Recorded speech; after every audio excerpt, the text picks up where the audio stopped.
It's Saturday morning at 104.1 KSGF, and Dustin Atwood is gearing up to do his weekend car talk show. When he's not talking about cars, he's working on them. We'll be right back.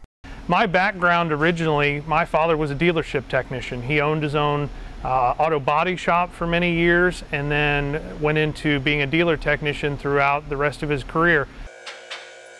Dustin always says it's important to learn, but even more important, who you learn it from.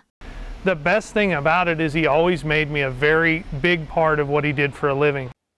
Dustin's coworkers can all agree he learned from the best, and he passes that down as a shop manager through his work ethic.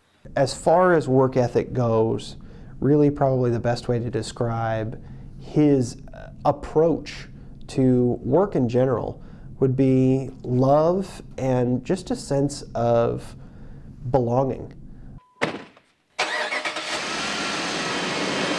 It's been a full circle, and I couldn't imagine doing anything else for a living. I'm so thankful that I was able to find something I enjoy, and I really truly feel like I don't ever work a day.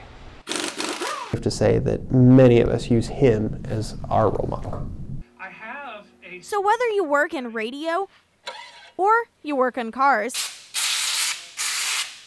make sure to remember your role models. Sarah Myers, DUTV.